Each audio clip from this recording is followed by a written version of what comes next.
Ankleshwar SUV 500 ગાડીમાંથી ₹6.57 લાખનો દારૂ ઝડપાયો.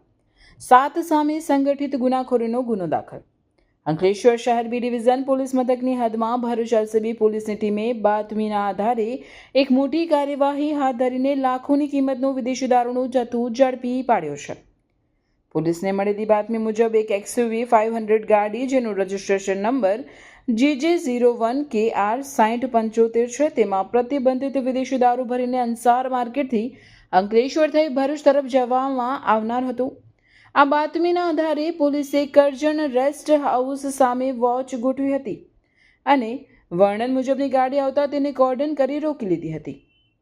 ગાડીની તપાસ કરતા તેમાંથી ચાલક મોહમ્મદ તોકીર ઉર્ફે રઈસ અબ્દુલ હમીદ શેખ ઝડપાઈ ગયો હતો.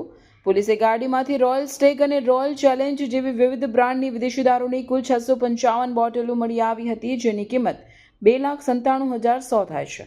આ ઉપરાંત 2 મોબાઈલ ફોન અને એક્સયુવી 500 ગાડી મળી કુલ 6,57,100નો મુદ્દામાલ વધુ તપાસ અર્થે કબજે કરવામાં આવ્યો હતો. પકડાયેલ આરોપીની પૂછપરછમાં જાણવા મળ્યું હતું કે આ દારૂનો જથ્થો સુરતના સંજય પાટીલ અને સંજય જુરાભાઈ દેસાઈ પાસેથી મેળવવામાં આવ્યો હતો અને તે ભરૂચના હિતેશ વલીદ રાજેશ ઉર્ફે શંભુ મિસ્ત્રી અને અલ્તાફ નામના શખ્સોને આપવાનો હતો.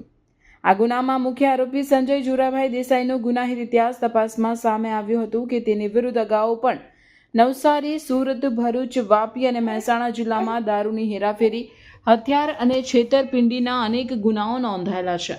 આરોપીઓ આર્થિક ફાયદા માટે સંગઠિત રીતે ટોળકી બનાવીને ગુનાહિત પ્રવૃત્તિઓ ચલાવતા હોવાથી આ કેસમાં પકડાયેલ અને વોન્ટેડ એમ તમામ 7 આરોપીઓ વિરુદ્ધ પ્રોહિબિશન એક્ટની સાથે ભારતીય ન્યાય સંહિતાની સંગઠિત ગુનાખોરી સંબંધિત કલમો હેઠળ પણ ગુનો નોંધી કાયદેસરની કાર્યવાહી હાથ ધરવામાં આવે છે.